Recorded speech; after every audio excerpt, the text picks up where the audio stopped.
Israel Iran के हमले का जवाब कब देगा? दुनिया 23 दिन से इस जवाब का इंतजार कर रही है। इजराइल ये नहीं भूला है कि ईरान ने किस तरीके से उसके देश पर मिसाइलों की बौछार कर दी थी।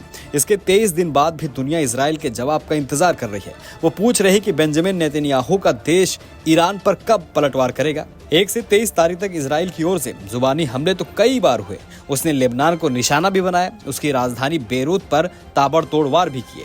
हिजबुल्ला चीफ नसरल्ला समेत कई कमांडरों को भी मार गिराया, लेकिन वो ईरान का बाल भी बांका नहीं कर पाया।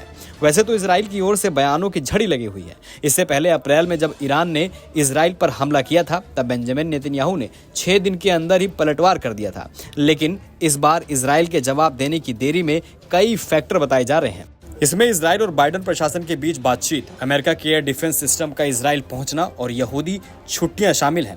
अमेरिकी चुनाव भी अहम फैक्टर माना जा रहा है। पिछले हफ्ते ईरान पर संभावित हमले का अमेरिका का खुफिया दस्तावेज लीक हो गया था, जिसमें इजराइल के सैन्य तैयारियों की बात कही गई। एक दस्तावेज में इजराइल के हाल के एक्सरसाइज के बारे में बताया गया। कहा गया कि कैसे इजराइल ईरान पर हमले के मिसाइल और हथियारों की तैनाती कर रहा है। जानकार कहते हैं कि इजराइल ईरान को अलग अलग तरीके से टारगेट कर सकता है।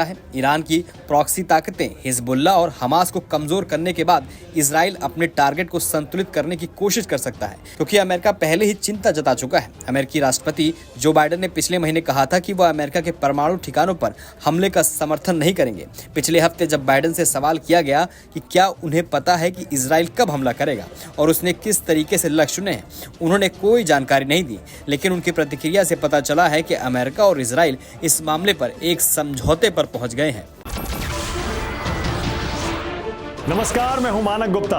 अगर आपको हमारा ये वीडियो पसंद आया हो तो इसे लाइक और शेयर जरूर करें, और हाँ, हमें सब्सक्राइब और फॉलो करना ना भूलें, ताकि आप देश और दुनिया की कोई खबर मिस ना करें। तो जुड़े रहिए हमारे साथ और देखते रहिए न्यूज़ 24।